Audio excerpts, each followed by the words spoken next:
नमस्कार बालमित्रांनो.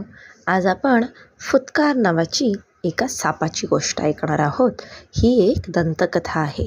बघा हा, तुम्हाला आवडते का? एक लहानसे गाव होते. त्या गावी एकदा एक सत्पुरुष आले.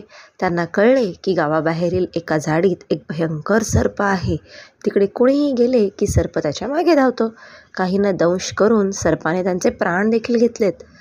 आता काय करायचं? गावातले सगळे लोक टेन्शनमध्ये होते. कसं काय या सापापासून वाचायचं? तर लोकांनी त्या सत्पुरुषांना विनंती केली की यावर आता तुम्हीच काहीतरी मार्ग शोधा. सर्प इतका चपळ आहे की आम्ही त्याला पकडूही नाही शकत, त्याला मारूही नाही शकत.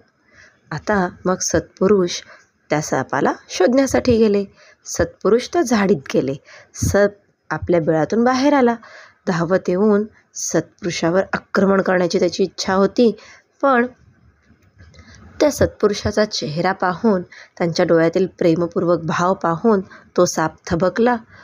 आणि आता ते त्याला म्हणाले, सर्पराज, आपण दंश घेणे सोडा, दया आणि प्रेमाचा स्वीकार करा. या जगात प्रेमापेक्षा श्रेष्ठ अशी दुसरी कोणतीही शक्ती नाही. सत्पुरुषाच्या या उपदेशाचा परिणाम त्या सापावर झाला. तो साप एकदम बदलला.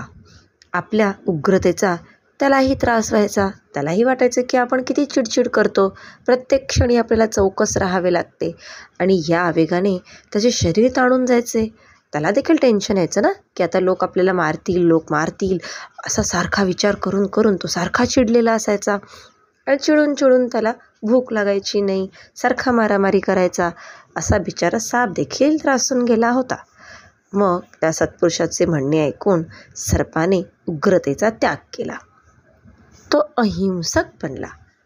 अहिंसक म्हणजे काय? आता कोणतीही हिंसा करायची नाही, कुणालाही मारायचं नाही, शांत बसायचं.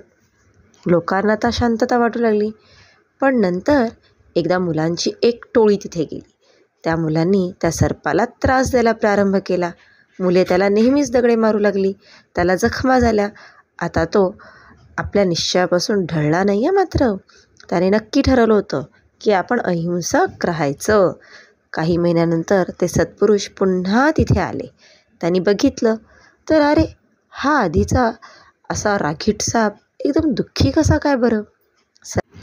तुमच्यामुळेच मला दुःखाला तोंड द्यावे लागत आहे. मी अहिंसक झालो, प्रेम करू लागलो, तर आता मला कोणीच घाबरत नाही. सगळे येता जाता मला दगड मारतात. बघा ह्या किती जखमा करून ठेवलेत. आधी लोक मला घाबरून लांब तरी पळून जायचे. सत्पुरुष त्याचे म्हणणे ऐकून त्याला म्हणाले, सर्पराज, मी तुला दंश घेणे सोडा असे सांगितले होते. तुमच्या फुत्कारण्याला मनाई केली नव्हती. तर आता बघा हा, या गोष्टीतून आपल्याला काय कळले? तेजस्वितेशिवाय अहिंसा म्हणजे आपलीच मानहानी.